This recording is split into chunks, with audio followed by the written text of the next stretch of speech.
Hi, it's Dr. Bernstein, and this is your overview for week 1 of our semester. So I'm going to go over to the content section of our site. Actually, before I do that, I want to point out important places on our site. We've got the content section, the discussions. Discussions is the board. You'll have links to it in your checklist, but if you want to go right into the discussion board, you can just click here and you'll see the topic. You'll click here to post, and here's the first discussion post. This is the first student-to-student conversation. That will be clearer in a minute. The other place I want to point out is the Dropbox. This is where you're going to submit your formal essays for our course. And you just click on the appropriate assignment and you upload your file. The quizzes can also be accessed by going directly into the quiz section. And you should be able to access your grades. I make them available to you and input them as we go along. But right now I'm going to go into content. Your page might look different because I haven't finished finalizing the details for our class, but right at the top you'll see syllabus, class activities, and assignments, and you go to the checklist for the week. So I'm going to click here. And I set this up with a checklist function so that as you do each task, you can check it off and save it so that when you come back, you can sort of easily keep track of what you're doing and how you're progressing in the week. I'm just going to make this a little bit bigger because the software can make things a little blurry. So the first thing that you do is watch the overview of week 1, which is what you're getting. Also watch the Welcome to English 101 video that is on our news page. That's just a general introduction to our course.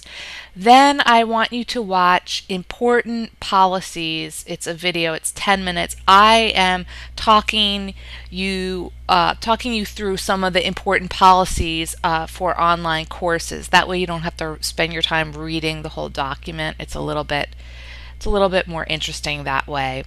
And as you'll notice at the very top here, I really recommend that you take notes while watching the videos. I really believe that it's nice to have it all in a document and you can just read it. However, I believe that taking notes while you're listening actually helps you absorb the material better. You're taking it into yourself. And so everything for our course, you're going to be actually applying in your writing, so you really need to know it and you really need to absorb it, and you want to have those notes next to you while you're working on your assignments. In order to motivate you to take notes, all of the quizzes for our course are open notebooks. So you will, if you take good notes on the videos, you should basically be guaranteed an A on your quizzes. Because the point is, I want to make sure that you're really learning the material. And so you'll notice I have the time, like how long each video is, or I might have, say, oh, it might take you 20 minutes to read this document. If you are taking notes on the video, you're going to need to leave yourself a little bit more time so that you can pause the video and take notes. So just keep that in mind when you're managing your time. So you're going to watch your important policies video, then you're going to watch a video on how you're going to earn your grade in our course. I have to finalize that, so the link's not there yet. I also want you to watch a video I created called Reading, Time Management, and Lifelong Learning. It's 8 minutes, and it provides you with some really good strategies for managing your time and doing so in a way that keeps you at your sort of attention peak. So it should be pretty useful to you in general, not just for our class. Then I created a video on how to mark up your texts and take notes, and things you can think about, questions you can ask yourself, so that you go beyond just reading the words on the page, and you start having these techniques for getting beneath the surface and analyzing what you're reading. So that's very important and will help set the stage for all of the major readings for our course. You should definitely be able to apply what you learn here to for your other classes as well. And then I created a video called The Art of Summarization. This is going to walk you step by step through how to write an effective summary and why it's important to be able to summarize material. Then your first essay, which is due on Monday next week, is a summary. So you're going to take what you learn and apply it. So that's Monday. So it looks like there are a lot of things on this list, and there are, because we're in a fast forward section. We only have 4 weeks to do a whole semester, but it's a reasonable pace. So that's what you should be doing on Monday. Obviously, you can tinker with things a little bit, but I've broken it down day by day so that you can meet the big deadlines for the course. On Tuesday, I want you to read a document called Background Information on King and the Civil Rights Movement. That should take you about 10 minutes. I'm just going to show you what it looks like.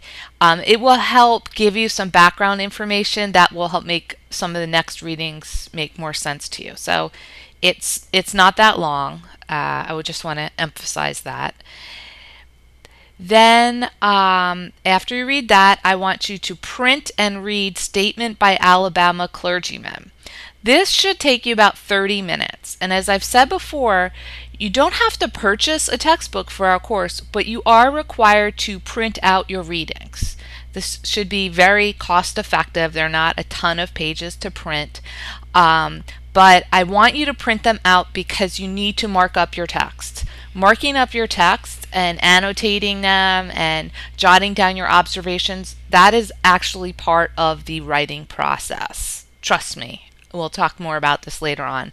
So you're going to click here, and you should be able to use this button right here to print your document.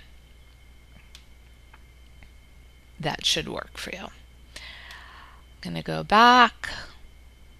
Then you need to, on Tuesday, watch a video that I created on signal phrases and parenthetical citation. That takes about 8 minutes. The video is 8 minutes, but you really need to write down what I'm saying here. So you might want to leave like 20 minutes to do this, because when you post your discussion posts and your student-to-student conversations, I am going to expect you to put what you learned in that video into practice. So I'm going to be evaluating you on the extent to which you've learned these rules. Then on Wednesday, you've got 2 quizzes. One on marking up text and the art of summarization. You're given 15 minutes for that. You can use your notes. And one on signal phrases and parenthetical citation. You're given 15 minutes for that quiz. On Wednesday by 11:59, you've got your first student-to-student conversation due. I might pop in here and add some of my own comments, but what can make our class really fun is when you guys start talking with each other. That's an element that you get in the classroom, but it's a little bit harder online, so I do create these student-to-student conversations for you. Click here to go to the discussion board and see the topics. Wednesday, I want you to read essay number 1, the options and instructions for it. And the reason why I want you to do this is that I want you to be able to zero in on some key issues when you're reading King's letter from Birmingham jail. So you'll know when you're going into the reading what you're going to be doing with that reading. That can really help you stay focused and get the most out of what you're reading. I'm also in the process of creating a video that introduces you to King's letter and some key issues in it. So that's like if you were in a face-to-face class, you would be able to hear me give an introduction. Well, this is what this video is. You'll see me, I'll talk, I'll draw your attention to some key issues. Then what you need to do is print and read King's letter from Birmingham jail. That's probably going to take you at least 2 hours to really read it. So you can click here to access the letter. Let's make sure it comes up properly. Yes, and you can print from here.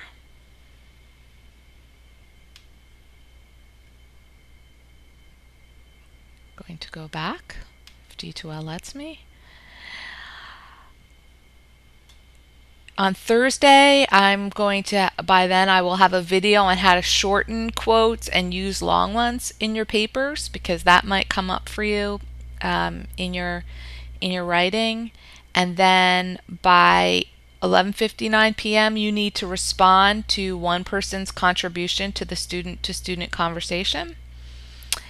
And your first discussion post is due by midnight. And basically what this discussion post is posting the first 4 sentences of your summary. You'll get a grade on it, but it's part of your grade for the discussions, and it will allow me to give you individualized feedback before you submit your final summary. Four sentences is not your whole summary, it's just the beginning of your summary. But I'll be able to give you some feedback before it's due on Monday. So Friday, you should review my feedback on your post and read your classmates' posts and my feedback on them. That's a really important part of this class, is sort of eavesdropping, reading what other people have done and seeing my feedback on what other people have done. You can learn a great deal this way, and then over the weekend revise and proofread your summaries. So this is really, it's intense, but it's really a doable week. If at any time you have questions, I encourage you to go over to our discussion board. There's a section called Ask Dr. Bernstein, and you can ask me questions. So that's it for now. Welcome to week 1. Bye.